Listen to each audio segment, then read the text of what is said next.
In 1587, a group of more than 100 English settlers arrived on a remote island off the coast of North America. They came with hopes of land, survival, and a new beginning in an unknown world.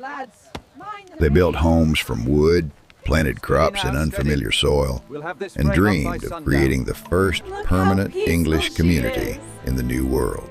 A true Virginian, born. But only a few months later, their governor sailed back to England for supplies, promising to return soon. 3 years passed before he could come back. Farewell, friends. When he finally stepped onto the island again, something was terribly wrong. The village was still there. The houses still stood. But every single person had vanished. No bodies, no signs of battle. Only one mysterious word carved into a wooden post. CROATOAN. To this day, the fate of the settlers in the Roanoke colony disappearance remains one of the most haunting mysteries in American history. In the late 16th century, the great powers of Europe were entering an age of ambition and exploration. Large wooden ships began crossing vast and largely unknown oceans, carrying with them dreams of expanding empires and discovering new sources of wealth in the New World. In this race for territory and power, England had no intention of being left behind. For many years, Spain had dominated the newly discovered lands in the Americas, bringing back enormous amounts of gold, silver, and influence. This growing power pushed England to search for colonies of its own. English explorers were sent across the Atlantic Ocean with a clear mission: to find suitable land where a permanent English settlement could be established in North America. One of the places chosen for this new beginning was a small island located off the coast of what is today North Carolina, Roanoke Island. The island was surrounded by dense forests, had access to fresh water, and offered a relatively convenient location for ships to anchor along the coast. To many people at the time, Roanoke seemed like a promising place to start a new life. In 1587, a group of more than 100 English settlers arrived on the island. Unlike earlier expeditions, this group was not made up only of soldiers or sailors. They were real families, men, women, and children, who had come with the hope of building a permanent community in this unfamiliar land. They carried seeds, tools, and the determination to create a new future far from home. Leading the expedition was John White, an English artist and explorer who had been appointed governor of the new colony. Among the settlers were also his daughter and his young granddaughter, Virginia Dare, the first English child born in North America. During the first days of the settlement, Roanoke seemed like a dream slowly coming to life. Wooden houses began to rise between the trees. Thin trails formed between the homes, and smoke from cooking fires drifted into the evening sky. But behind this hopeful beginning lay a harsh reality. The Roanoke colony was thousands of kilometers away from England, isolated in a wild and unfamiliar land. Every supply, every tool, and every chance of survival depended on ships crossing the Atlantic Ocean. And very soon, settlers began to realize that building a new life in the New World would be far more difficult than they had ever imagined. The first days at Roanoke passed with hope and excitement. The settlers worked hard to build houses, clear small patches of land, and slowly transform the wild island into a new village. For a short time, it seemed as if their dream of starting a new life in the New World might actually come true. But very quickly they began to realize that life in this unfamiliar land was far more difficult than anything they had experienced in England. The soil on the island was not as fertile as they had hoped. Thick forests covered most of the area, and the thin layers of earth made farming extremely challenging. The food supplies they had brought from England were slowly running out, while their crops were still far from ready to harvest. With each passing day, the fear of hunger grew stronger among the settlers. Roanoke was not only short on food, it was also incredibly isolated. The island was thousands of kilometers away from England, and there were no ships waiting nearby to bring help or supplies. Once the settlers had arrived, they were almost completely on their own. If serious problems arose, returning home was not a simple option. Their relationship with the Native American tribes living in the region was also complicated. Some groups appeared friendly and were willing to trade food or share knowledge about surviving in the land. But other tribes looked at the English settlers with suspicion. Small tensions could easily turn into conflict, leaving an atmosphere of uncertainty hanging over the colony. As time passed, pressure began to weigh heavily on the small community.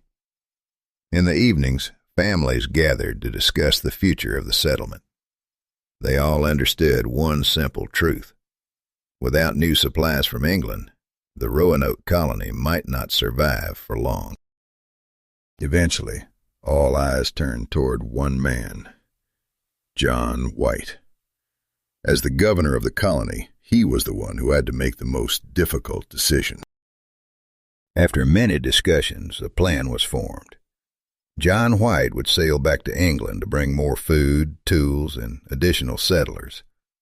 It was the only option left. Before leaving the island, he promised the colonists that he would return as quickly as possible. But none of them could have known that this journey would mark the beginning of one of the greatest mysteries in history. In the summer of 1587, after many discussions with the settlers, John White made the difficult decision to leave Roanoke Island and return to England in search of supplies. It was not an easy choice. His own daughter and his newborn granddaughter, Virginia Dare, were among those staying behind in the colony. But without additional food, tools, and reinforcements, the settlement had little chance of surviving. White departed with a promise to the colonists that he would return as soon as possible. The plan seemed simple: sail back to England, gather supplies, and return to Roanoke within a few months. But events far beyond his control soon changed everything. When White arrived in England, tensions across Europe were rising rapidly. In 1588, the conflict between England and Spain erupted into a major military confrontation, culminating in the launch of the Spanish Armada. As the threat of invasion grew, the English government ordered most available ships to remain near the coast for national defense. The vessels that could have carried White back to Roanoke were now needed for war. Time passed, and White found himself powerless to act. He tried repeatedly to secure passage across the Atlantic. He negotiated with ship captains, sought private expeditions, and looked for any opportunity to return to the New World. Yet each attempt failed. 1 year passed. Then another. During all that time, White received almost no news from Roanoke. He had no way of knowing how the settlers were surviving, whether they had enough food, or whether they were still safe. Finally, in 1590, after 3 long years of waiting, White managed to join a ship willing to sail back across the Atlantic. The voyage was long and dangerous, but for him it was the only chance to fulfill the promise he had made to the colony. After weeks at sea, the ship finally approached the coast where Roanoke Island lay. In White's mind, he imagined the settlers running down to the beach to greet the returning ship. Perhaps they had been waiting for this moment for years. But when the ship anchored and White stepped onto the familiar island, the scene before him was nothing like what he had hoped for. The village of Roanoke was strangely silent. No smoke rose from the chimneys of the wooden houses. No children's voices echoed through the settlement. No signs of life could be seen. The colony he had left behind 3 years earlier had seemingly vanished. After 3 long years of waiting, John White finally had the chance to return to the New World. In 1590, he set sail across the Atlantic once again, hoping to reunite with his family and the settlers he had left behind. The journey was far from easy. Powerful storms forced the ship to change course several times during the voyage, but after weeks of sailing across the open ocean, the familiar coastline of Roanoke finally appeared on the horizon. As the ship slowly approached the island, White stood on the deck staring toward the shore. In his mind, he imagined the settlers running down to the beach, excited to see the ship returning at last. Perhaps they had been waiting for years. But that moment never came. There were no signal fires burning along the shore, no smoke rising from the chimneys of the wooden houses. The beach was completely silent. The moment White stepped onto the island, he felt that something was terribly wrong. The path leading into the village was still there, but tall grass had begun to grow along its edges. The wooden houses still stood, yet many of the doors hung open as if the inhabitants had left long ago. There were no voices, no footsteps, no signs that more than 100 people had once lived here. The entire colony seemed to have vanished. Wyatt and the sailors began searching the settlement. They checked every house and walked through every narrow path in the village. Strangely, there were no signs of a battle or an attack. No weapons scattered on the ground, and no buildings destroyed. Instead, it looked as though the settlers had left calmly and deliberately.